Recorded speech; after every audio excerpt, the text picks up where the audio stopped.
2, 1.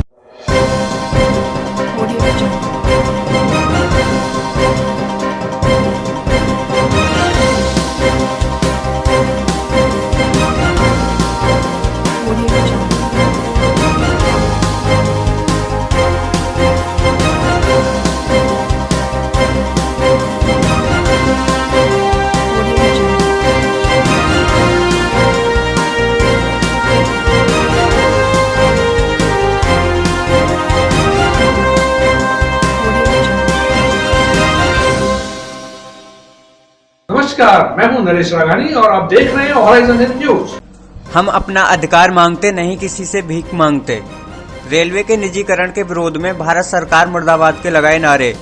भारत सरकार मुर्दाबाद, भारत सरकार मुर्दाबाद।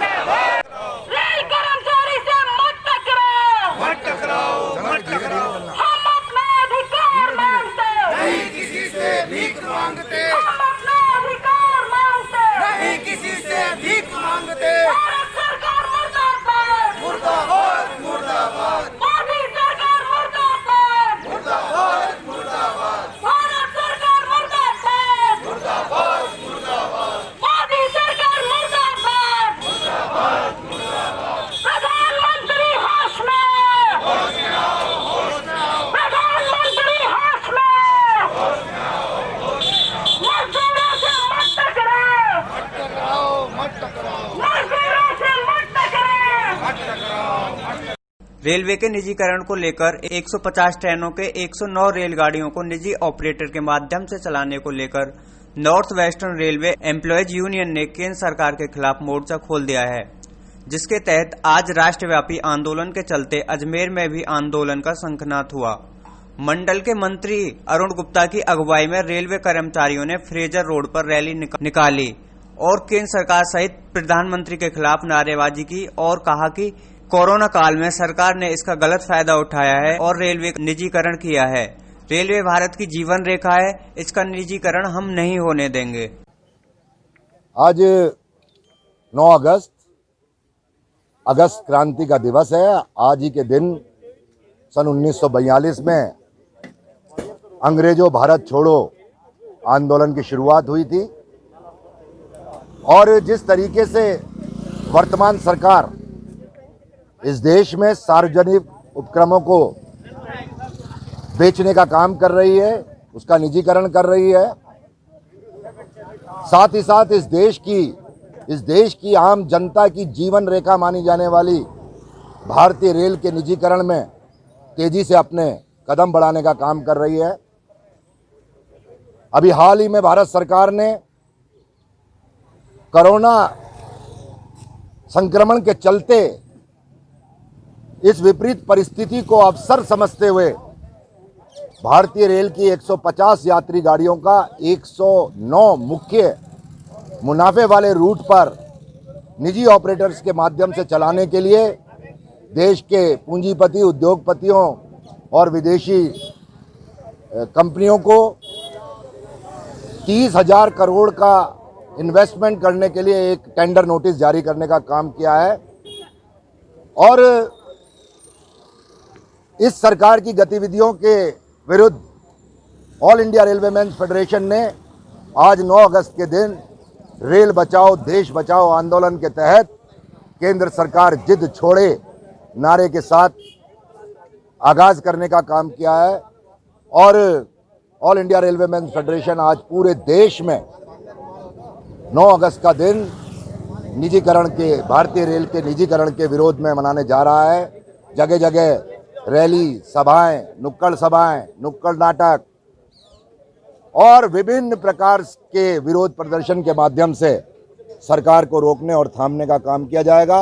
और आज ही के दिन भारतीय रेल के कर्मचारी और उनके परिवारजन इस देश के माननीय प्रधानमंत्री और रेल मंत्री को भारतीय रेल देश की जीवन रेखा है, इसका निजीकरण मंजूर नहीं, इस वाक्य के साथ लाखों की संख्या में ट्वीट करके अपनी आवाज को पहुंचाने का काम भी किया जाएगा। क्या मानते हो ऐसा फिर भी नहीं होता है तो फिर अगला कदम क्या रहेगा? आज तक तो हम लोग सफल हुए हैं किसी भी प्रकार की सरकार हो, क्योंकि निजीकरण का दौर इस देश में सन 1990 से आरंभ हुआ था, जब वैश्वीकरण, उदारीकरण, निजीकरण की मुहिम पूरे विश्व में चलने का काम हुआ था। हमारे देश पे भी उसका असर हुआ था, लेकिन तब से लेकर आज तक हम लोग भारतीय रेल को निजीकरण से बचाते आए हैं और हम पूरा विश्वास रखते हैं कि आगे भी बचाने का काम करेंगे। और अगर ये जिद्दी सरकार नहीं मानती है तो फिर एक बहुत बड़ा आंदोलन खड़ा होगा, बहुत बड़ा आंदोलन खड़ा होगा, एक क्रांति आएगी इस देश के अंदर, क्योंकि भारतीय रेल का निजीकरण ना देश के हित में है, ना देश की जनता के हित में है। और हमें पूरा विश्वास है कि इस ऑल इंडिया रेलवेमैन फेडरेशन के साथ तमाम संगठन, तमाम जनता, तमाम युवा साथी और जो दूसरी राजनीतिक पार्टियां हैं वो भी हमारे साथ में आकर इस आंदोलन को बहुत मजबूती से खड़ा करने का काम करेगी। अरुण गुप्ता, मंडल सचिव, north western railway employees union. युवक पर किया जानलेवा हमला, अलवर गेट थाने की है घटना। युवक पर किया था 4 भाई बहनों ने हमला। पीड़ित गिरिराज सिंह, जो कि किसी केस के तहत जेल में बंद था, उसको हाई कोर्ट से जमानत मिली थी। इसी से नाराज होकर अलवर थाना गेट क्षेत्र के 4 भाई बहनों ने उस पर जानलेवा हमला किया, जिसको घायल अवस्था में अस्पताल में भर्ती कराया, जिसकी सूचना अलवर थाना गेट को दी गई।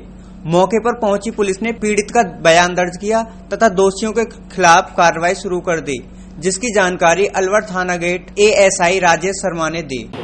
दिनांक 3 अगस्त को गिरिराज नाम का जो अवधपुरी जोशगंज का रहने वाला है, उसी के ही मोहल्ले के 4 बहन भाइयों ने मिलकर के गिरिराज की हाईकोर्ट से जमानत हो जाने के कारण इस बात से नाराज होकर के चारों ने नगरा पर उसके साथ लोहे के पाइप लकड़ी से ताबड़तोड़ जानलेवा हमला किया, जिसके पर उसको हॉस्पिटल भेजा गया। हॉस्पिटल में इलाज चल रहा और इलाज के मुकदमा दर्ज हुआ, जिसके अनुसंधान किया जा रहा है, जिसमें मुलजिमानों को आज गिरफ्तार किया गया। मुलजिम है ब्रजलता, उषा, चंदन सिंह और उसका भाई योगेश, इन चारों ने मिलकर के इसके साथ मारपीट करी थी। आज कोर्ट में पेश करेंगे। उनमें जो मारपीट के अंदर जो पाइप और उनको काम में लिया था उनको बरामद किया जाएगा, और वो जो उन्होंने व्हीकल काम में लिए थे उनको भी। ये अवधपुरी जोशगंज के ही रहने वाले लोग। आपका नाम? Rajesh Sharma, ASI Alwar gate. सड़क व नाली निर्माण का उद्घाटन। वार्ड नंबर 31 में पार्षद ने किया 10 लाख मंजूर। नगर की वार्ड नंबर 31 में सड़क निर्माण व नाली निर्माण के लिए पार्षद ने 10 लाख की मंजूरी दी है, जिससे वार्ड की सभी छोटी बड़ी नालियों का निर्माण होगा, जिसकी जानकारी विधायक अनीता बघेल द्वारा दी गई। हाँ बताइए मैम, आज किस तरह से उद्घाटन हुआ कहाँ पर? आज वार्ड नंबर 31 की ये कॉलोनी है, 7 पिपली बालाजी वाली गली। इस 7 पिपली बालाजी वाली के अंतिम छोर पर हम खड़े हैं और इसमें 10 लाख रुपए का काम पार्षद महोदय द्वारा स्वीकृत कराया गया है। ये 10 लाख रुपए में सड़क और नालियों के निर्माण कार्य होंगे। इसमें हमारे भूतपूर्व महामंत्री कैलाश खटावत जी वाली सड़क का निर्माण कार्य और नाली का निर्माण कार्य होगा। आसपास की छोटी छोटी नालियों का निर्माण कार्य इसमें रखा गया है। इस तरह से पार्षद फंड से ये कार्य होगा, जिसमें 10 लाख रुपए की लागत। धानका समाज द्वारा मनाया गया आदिवासी दिवस। भीमराव अंबेडकर की प्रतिमा पर की पुष्पांजलि अर्पित। अजमेर जिला धानका समाज ने आज 9 अगस्त को आदिवासी दिवस पर बस स्टैंड स्थित भीमराव अंबेडकर सर्किल पर भीमराव अंबेडकर की प्रतिमा पर पुष्पांजलि अर्पित की और मोमबत्ती जलाकर शुभकामनाएं दी। आज अजमेर जिला धानका समाज युवा संस्था के द्वारा अंबेडकर सर्किल स्थित बाबा भीमराव अंबेडकर जी की प्रतिमा पर पुष्पांजलि कर और मोमबत्ती जलाकर हमने आदिवासी दिवस की शुभकामनाएं दी है। आज ही के दिन 9 अगस्त 1982 के दिन हमें संयुक्त राष्ट्र संघ में सम्मिलित किया गया था। इसके उपलक्ष्य में आदिवासी दिवस मनाया जाता है और ये आदिवासी दिवस हमारे लिए कहीं प्रेरणा स्रोत है, जिसमें हमें कहीं हमारा योगदान दिया गया, हमारे समाज के लोगों को कहीं आरक्षण में सूची में सम्मिलित किया गया। उसके उपलक्ष्य में आदिवासी दिवस मनाया जाता है। मैं दीपक कुमार धानका, अध्यक्ष अजमेर जिला धानका समाज युवा संस्था। मीणा समाज ने मनाया आदिवासी दिवस। मुख्यमंत्री अशोक गहलोत का जताया आभार। आदिवासी दिवस के मौके पर मीणा समाज ने अपने समाज से IAS की परीक्षा पास करने वाले लड़कों कोरोना योद्धाओं को सम्मानित किया। उन्होंने मुख्यमंत्री अशोक गहलोत का भी आभार जताया क्योंकि मुख्यमंत्री ने आदिवासी दिवस को राजकीय अवकाश घोषित किया है। इसी वजह से आदिवासी समाज बहुत खुश है। आज आपने सम्मान समारोह रखा है और किसका शेयर किया? आज अंतर्राष्ट्रीय मीणा महासभा की ओर से राष्ट्रीय मीणा जो दिवस है, अंतर्राष्ट्रीय आदिवासी दिवस है, उस दिवस के उपलक्ष्य में पुलिस लाइन चौराहे पे हमारा जो ये आदिवासी कार्यालय बना हुआ है मीणा समाज का, वो हमने हमारे समाज के युवा 20-20, 25-25 साल के जो IAS बने हैं, 2 कुलदीप जो इनका मेडिकल कॉलेज जो स्टाफ है, आदिवासी समाज शुरू से पिछड़ा हुआ है। आज भी जो अन्य समाज है वो हमें एक देशतापूर्वक नज़र से देखते हैं। ग्रामीण पेशे में आज भी ये है कि हमें कहीं भी पानी के लोटे के या कहीं भी हाथ नहीं लगाने दिया जाता। तो हम ये मैसेज देना चाहते हैं कि भले ही हम आदिवासी हैं, लेकिन आज पढ़ लिख के इस मुकाम पर पहुँचे, ये आरक्षण नहीं है। हम ये नहीं कहते कि आरक्षण की बदौलत है या लोग इसे घृणा की नज़र से देखते हैं। तो हम लोगों की भावना देना चाहते हैं कि जब हम सबका आदर सम्मान करते हैं तो लोग भी हमें उसी भावना से देखें। आज मुख्यमंत्री महोदय ने जिस तरह से आदिवासी समाज के ऊपर राष्ट्रीय अवकाश की घोषणा करी है, उससे समाज में बहुत खुशी है, बहुत लहर है। वो समाज बहुत ऊंचे स्तर पर जाने वाला है। जो लोग समाज को नीची निगाहों से देखते थे, आज उन्हें सबक लेना चाहिए कि मीणा समाज या आदिवासी समाज पिछड़ा हुआ समाज नहीं रहा, वो बहुत आगे पहुंच चुका है। और समाज का जो दर्जा है, जब समाज के लोग सभ्य लोगों के साथ उठते बैठते हैं तो समाज उनको कल्पना करता है कि वो लोग भी उसी तरह से अपेक्षा रखें। सागर मीणा आदिवासी संगठन। आज हमारे विश्व आदिवासी दिवस है और राजस्थान के इतिहास में राजस्थान के एसएससी मुख्यमंत्री आदरणीय अशोक गहलोत जी ने पहले बार राजकीय अवकाश की घोषणा करी है और हम आदिवासी दिवस मना रहे हैं। और उसमें हमारे 2 लड़के IAS में हुए, उनका हमने सम्मान किया है। प्लस कोरोना योद्धाओं के रूप में हम निरंतर सम्मान करते आए हैं और वो भी इसी कड़ी में चल रहा है। कोरोना योद्धाओं का भी सम्मान कर रहे हैं। कौन सा समाज है? ये मीणा महासभा है, राष्ट्रीय मीणा महासभा। क्या दिया आपको? क्या सम्मान किस तरह किया? 2 लड़के हमारे IAS में हुए, उनका, और जो पुलिस डिपार्टमेंट से है, मेडिकल से है, इन लोगों का भी कोरोना योद्धाओं के रूप में हमने सम्मान किया है। आपका नाम? कर्तव्य मीणा, जिलाध्यक्ष राष्ट्रीय मीणा महासभा। जवाहरलाल नेहरू अस्पताल में कोरोना से एक महिला की मौत। 44 वर्षीय महिला को था जीभ का कैंसर। देश में कोरोना की रफ्तार थमने का नाम नहीं ले रही है। यही मंजर अजमेर में भी देखने को मिल रहा है। नगर के जवाहरलाल नेहरू अस्पताल में आज फिर एक महिला की मौत हो गई, जो कि पहले से ही जीभ के कैंसर से पीड़ित थी। उनकी एक किडनी भी बदली हुई थी। डॉक्टर संजीव महेश्वरी ने बताया कि अभी भी कोरोना वार्ड में 45 मरीज भर्ती हैं। वेंटिलेटर पर कोई नहीं है। 12 मरीज ऑक्सीजन पर हैं और 7 मरीज बाईपैप पर हैं। डॉक्टर ने बताया कि अभी तक हमारे पास 50 और कोरोना पॉजिटिव केस आने की सूचना है। कल हमारे एक और कोरोना पॉजिटिव पेशेंट ने दम तोड़ दिया। ये जो है ये करीब हमारे पास में 31 तारीख से भर्ती थी महिला, 44 वर्षीय महिला थी, अजमेर की निवासी थी। और इनको कोरोना पॉजिटिव के अलावा इनको कैंसर था जीभ का, साथ ही इनकी किडनी भी रिप्लेस हो चुकी थी। तो और उनको इम्यूनोसप्रेशन थेरेपी चल रही थी। इस तरह के पेशेंट डेफिनेटली सीरियस माने जाते हैं। जो इम्यूनोसप्रेशन थेरेपी होते हैं उनको नुकसान ज़्यादा होता है। हमने 8-10 दिन रखा इनको, काफ़ी कोशिश की लेकिन बचा नहीं पाए, इनका अल्टीमेटली देहांत हो गया। इसके अलावा अभी भी हमारे पास में 45 पेशेंट कोरोना पॉजिटिव वार्ड में भर्ती हैं, जिसमें से अभी तो वेंटिलेटर पर कोई नहीं है, लेकिन बाईपैप पर 7 मरीज़ हैं। ऑक्सीजन करीब 12 मरीजों को दे रहे हैं। 18 पेशेंट हमारे सस्पेक्ट वार्ड में भर्ती हैं। अभी तक की जो लिस्ट आई है इसमें 50 से अधिक कोरोना पॉजिटिव पेशेंट आ चुके हैं अजमेर डिस्ट्रिक्ट में, और भी रिपोर्टें आनी बाकी है। बीमार महिला को अस्पताल में कराया भर्ती। मथुरा की रहने वाली है महिला। अज्ञात वाहन छोड़ गया था गंज थाना क्षेत्र में।